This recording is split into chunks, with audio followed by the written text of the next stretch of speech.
Well তো finally 1.5 মাস পর মোহনবাগান 90 মিনিটের মধ্যে জয় পেল।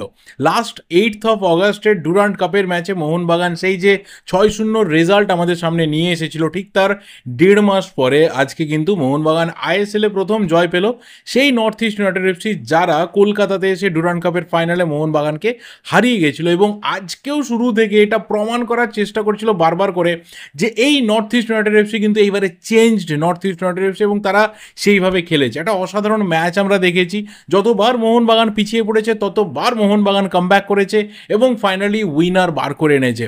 তো একদম শেষ মুহূর্তে এটা বলতে হয় যে যেভাবে হোসে মলিনা তিনি আজকে প্রচুর কিছু চেঞ্জ করেছেন, তার স্টার্টিং 11 থেকে শুরু করে, তার ফরমেশন থেকে শুরু করে, তার স্ট্র্যাটেজি, প্ল্যানিং, প্লেয়ার চেঞ্জেস ভীষণভাবে কিন্তু ইমপ্রেসিভ হয়েছে আজকের ম্যাচটা।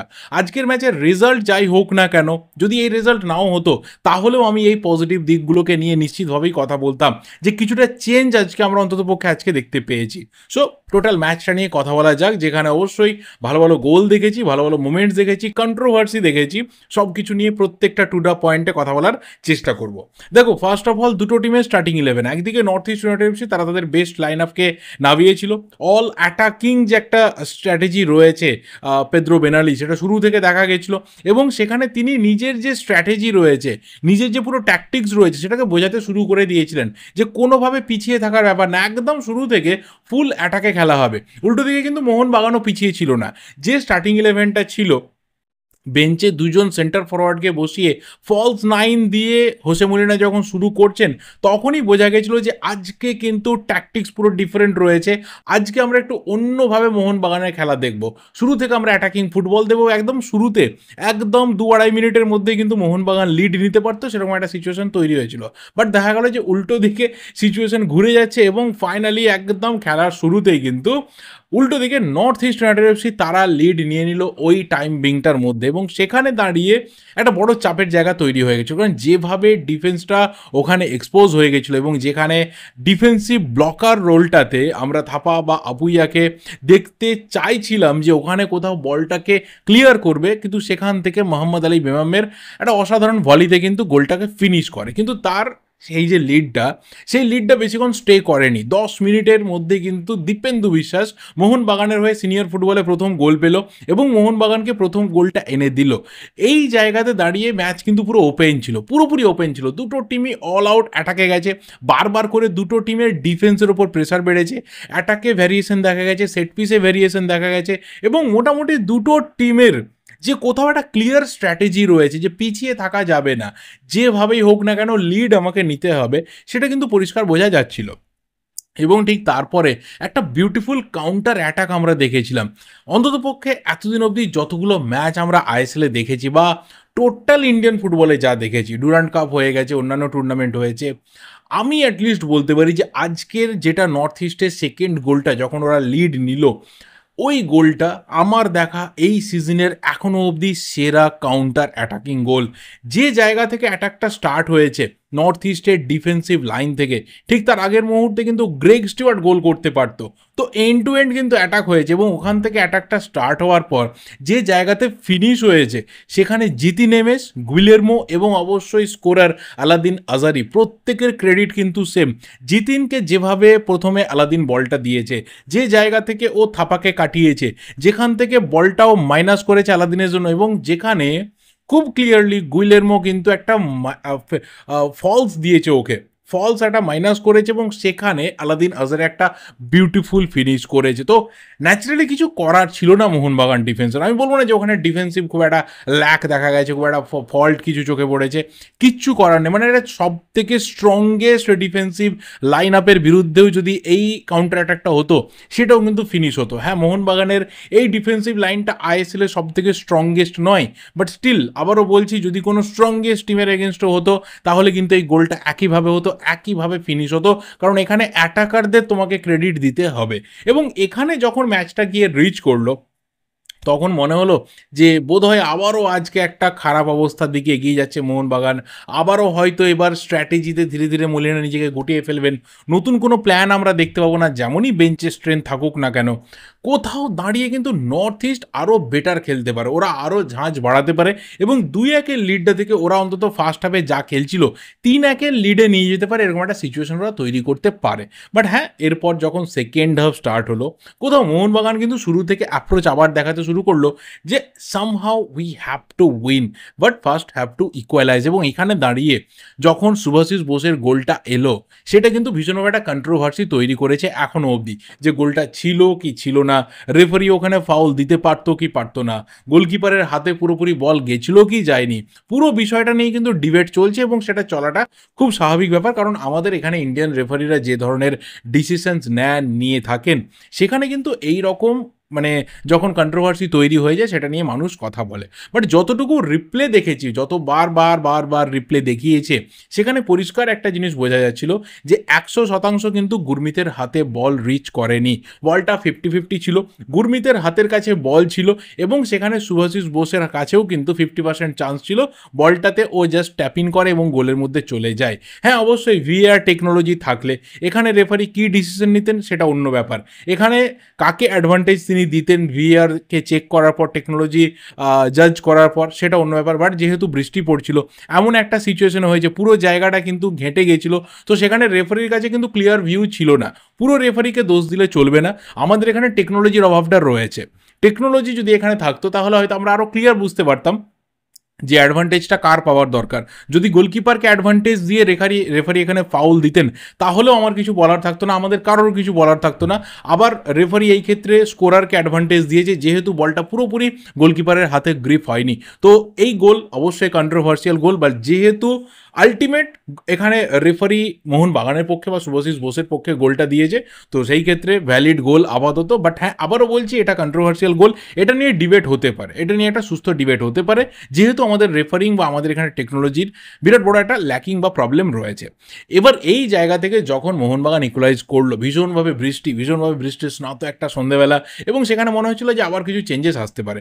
আর ইন দ্য মিন টাইম বেশ কিছু প্লেয়ারের কথা বলতে হবে যাদের পারফরমেন্স কিন্তু আপ টু দ্য মার্ক হয়েছে এই মোহনবাগান টিমটাতে।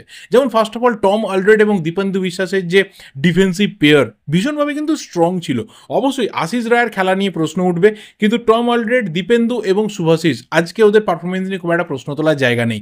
মাঝ মাঠে ডেফিনেটলি আপুইয়া, লিস্টন এবং তার সাথে গ্রেগ স্টিওয়ার্ট। আজকে Greg Stewart man of the match হয়েছে কেন? তার সব থেকে বড় রিজনটা হচ্ছে ওয়ার্কলোড। যেভাবে উঠেছে, নেমেছে, বল হোল্ড করেছে, of the ball, with the ball, এত পরিমাণে পজিশন নিয়েছে। আমি জাস্ট ওর হিট ম্যাপটা দেখছিলাম, ইনসেন হিট ম্যাপ আজকে ওর, ইনসেন হিট ম্যাপ, অসাধারণ পারফরমেন্স করেছে। তো সেই জায়গা থেকে গ্রেগ স্টুয়ার্ট কিন্তু ম্যান অফ দ্য ম্যাচ খুব খুব আইডিয়ালি ম্যান অফ দ্য ম্যাচের পুরস্কারটা পেয়েছে। এবং অবশ্যই আপফ্রন্টে পেত্রাতসকে দেখে একটু খারাপ লাগছে, যেরকম পেত্রাতসকে আমরা চিনি সেরকম পেত্রাতসকে পাচ্ছি না, যেরকম মনভীর সিংকে চিনি সেরকম মনভীর সিংকে পাচ্ছি না। থাপার ক্ষেত্রে আমি জানি না কেন বারবার থাপাকে এত স্লো লাগে মাঝে মাঝে। থাপা কিন্তু খুব স্পিডি একটা প্লেয়ার, বাট কিছু কিছু মোমেন্টসে থাপাকে মনে হয় খুব স্লো, বিশেষ করে টিম যখন কাউন্টার অ্যাটাকে গোল খাওয়ার মতো সিচুয়েশন তৈরি হয়ে যায়, তখন কিন্তু থাপাকে খুব স্লো লাগে। লাস্ট সিজনের ডুরান্ট কাপের ডার্বিতে গোলটা যেটা নান্দা করেছিল, ঠিক সেই গোলটা থেকে শুরু করে আজকে যে গোলটা জিতি নেমেসের পাস থেকে আলাদিন আজারি করলো, ঠিক একইভাবে থাপাকে কিন্তু ট্র্যাক ব্যাক করে নেওয়ার সময় ভীষণভাবে স্লো লেগেছে।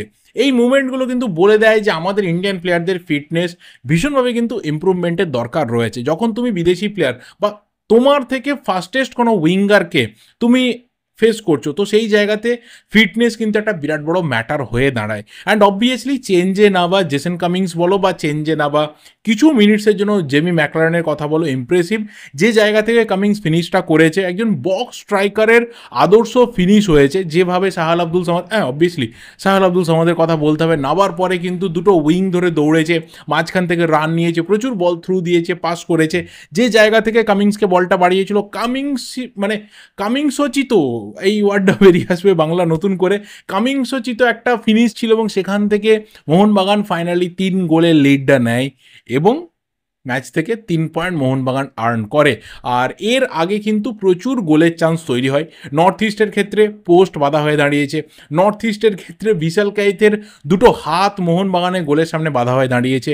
উল্টো দিকে মোহনবাগান যখন গোলে শট নিয়েছে, একটা জায়গাতে গোল লাইন ক্লিয়ারেন্স হয়েছে, গুরমিত কিছু ভালো ভালো সেভ করেছে, অ্যান্ড ফাইনালি যেটা একদম শেষ মুহূর্তে 3 নম্বর গোলটা হওয়ার আগে জেমি ম্যাকলারেন মিস করলো, সেখানে তো গোলকিপার পুরো লাইন ছেড়ে চলে এসেছিল, ফিরে যাওয়ার সময়টুকু অবধি পায়নি, পুরো গোলটা ওপেন ছিল। একটু ঠান্ডা মাথায় একটু যদি সময় নিয়ে ঠিকঠাক করে ফিনিশ করতে পারতো, হয়তো এতদিন ম্যাচের বাইরে রয়েছে, মাঠের বাইরে রয়েছে, পাটা এখনও অবধি সেই ফিট জায়গাতে গিয়ে রিচ করেনি, বাট যদি ওটা অন্য কেউ হতো যার পাটা ঠিকঠাক রয়েছে, তাহলে কিন্তু ওই জায়গাতে ফিনিশ হয়ে যেতে পারতো। তো দুটো টিমের কাছে কিন্তু প্রচুর গোল করার সুযোগ ছিল।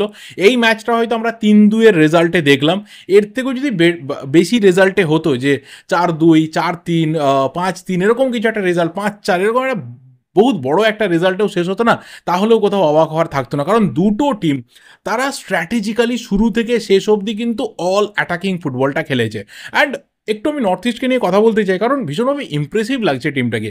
জানি না সিজনের শেষে কোথায় থাকবে ওরা, কোন পজিশনে শেষ করবে, কিন্তু এতটুকু বলে দেওয়া যাচ্ছে যে হুয়ান পেদ্রো বেনালি কিন্তু খুব পরিষ্কারভাবে প্লেয়ারদেরকে যা করতে বলছেন, যেভাবে তিনি নোটেশন দিয়েছেন, যেইভাবে তিনি ডাইরেকশন দিয়েছেন, প্লেয়াররা ভাই পরিষ্কারভাবে কিন্তু মাঠে এসে সেটাকে দেখাচ্ছে, খুব পরিষ্কারভাবে টু দ্য পয়েন্ট কাজ করছে। ডিফেন্স বলো, মাঝমাঠ বলো, ফরওয়ার্ড লাইন বলো, প্রত্যেকটা প্লেয়ার কিন্তু আলাদা ইন্টেন্ট দেখাচ্ছে যে আমাদেরকে ভালো কিছু করতে হবে।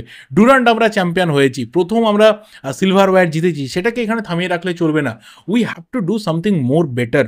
এবং সেখানে দাঁড়িয়ে কিন্তু পেদ্রো বেনালির যা ট্যাকটিক্স, ফরমেশন, স্ট্র্যাটেজি, প্রত্যেকটা প্লেয়াররা কিন্তু মাঠে আলটিমেট ইমপ্লিমেন্ট করতে পেরেছে। এবং অবশ্যই অ্যাটাকে ওরা যেভাবে রিএনফোর্স করেছে টিমটাকে, সেটা ভীষণভাবে কিন্তু আলটিমেট ওদেরকে পে ব্যাক করছে।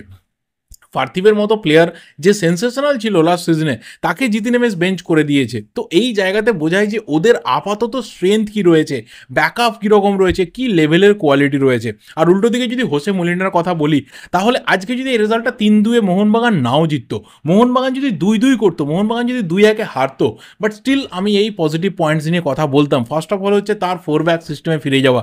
ইন্ডিয়ান ফুটবলে 4 ব্যাক সিস্টেম যে কতটা ভালো, গুরুত্বপূর্ণ এবং যে কোনো টিমের জন্য খুব এফেক্টিভ, সেটা হোসে মলিনা কিন্তু লাস্ট ম্যাচ থেকে বুঝতে পেরেছেন। এবং যেভাবে তিনি 4 ব্যাকে ফিরে যাওয়ার পর আস্তে আস্তে খেলার রিদিমে ঢুকতে পারছে মোহনবাগান, এটাও কিন্তু একটা দেখার বিষয়। খুব ভালোভাবে কিন্তু ডিফেন্স লাইনটা কম্প্যাক্ট থেকেছে। সেকেন্ড বিষয়টা হচ্ছে যে প্রপার স্ট্র্যাটেজি তিনি বিল্ড আপ করতে পেরেছেন, তার মাল্টিপল প্ল্যানস আজকে আমরা দেখতে পেয়েছি এবং চেঞ্জ অফ প্ল্যানস দেখতে পেয়েছি। যেভাবে তিনি 3জন বিদেশিকে নিয়ে স্টার্ট করেছিলেন, 2জন বিদেশি প্লেয়ারকে তিনি বেঞ্চে রেখেছিলেন, এটা কিন্তু ক্লিয়ারলি বোঝায় যে পরবর্তী সময়ে যখন চাপটা তৈরি হবে, নর্থ ইস্ট কিন্তু ছেড়ে কথা বলবে না। তখন কিন্তু আমার বেঞ্চে 2জন স্ট্রাইকার থাকছে, যারা পরবর্তী সময়ে ম্যাচে রং বদলাতে পারে। সেটাই কিন্তু হয়েছে, কামিংসই কিন্তু ম্যাচের আলটিমেট রংটা বদলে দিয়ে 3 পয়েন্ট তুলে আনলো। এবং যেটা ফাইনাল বিষয়, যে প্রপার টাইমে প্রপার চেঞ্জ। এতদিন ধরে এটা নিয়ে কথা বলে আসছিলাম যে যখন যে প্লেয়ারকে দরকার ইমিডিয়েট তখন সেই প্লেয়ারকে লাগবে। এটা মলিনা কিন্তু অনেকগুলো ম্যাচের পর আলটিমেট তিনি বুঝতে পেরেছেন, এবং এটা আস্তে আস্তে এগোতে থাকলে, আস্তে আস্তে তিনি পালসটাকে বুঝতে থাকলে, পরবর্তী সময়ে কিন্তু মোহনবাগান আরও অনেক বেটার ফুটবল খেলবে, আরও অনেক ডেভেলপড ফুটবল খেলবে। এবং সেটাই অ্যাকচুয়ালি এই টিমটা থেকে আমাদের আলটিমেট এক্সপেকটেশন রয়েছে, কারণ টিমটা সেভাবেই তৈরি হয়েছে, টিমটাতে সেরকমই ইনভেস্টমেন্ট হয়েছে, সেরকমই কোথাও একটা পার্টিকুলার ব্যালেন্স খুঁজে রাখার চেষ্টা করা হয়েছে। হয়তো ওভারঅল ব্যালেন্স টিম নয়, যে ডিফেন্স, মাঝমাঠ এবং ফরওয়ার্ড তিনটেকে একদম সেম প্যাটার্নে আমরা ব্যালেন্স বলবো, এরকম কিন্তু না। বাট যেখানে যে ব্যালেন্সটা রয়েছে, সেখানে সেই ফুটবলটা যদি আমরা দেখতে না পাই, তখনই কিন্তু প্রশ্নগুলো উঠে আসে। অ্যান্ড ফাইনালি বাংলার 3 প্রধানের মধ্যে প্রথম মোহনবাগানই কিন্তু আইএসএলে এই সিজনে জয় পেল। কারণ এর আগে আমরা জানি যে East Bengal back to back match হেরেছে, মোহামেডান স্পোর্টিং হেরেছে, তারপরে ড্র করেছে, মোহনবাগান ড্রয়ের পর কিন্তু জিতলো। অর্থাৎ 3 প্রধানের মধ্যে শুধুমাত্র মোহনবাগান জিতলো না, 3 প্রধানের মধ্যে প্রথম 2 ম্যাচের পর মোহনবাগান কিন্তু আনবিটিন with 4 valuable points. So overall ম্যাচটা নিয়ে আমার যা কিছু বলার ছিল আমি বলে শেষ করলাম। এবার তোমাদের যা যা ওপিনিয়ন্স রয়েছে অবশ্যই শেয়ার করো, যদি কোথাও কোনো পয়েন্ট মিস করে গিয়ে থাকি অবশ্যই ধরিয়ে দিও। দেখা হবে পরের ভিডিওতে। Till then subscribe the channel যদি নতুন হয়ে থাকো। Thank you, goodbye and good night.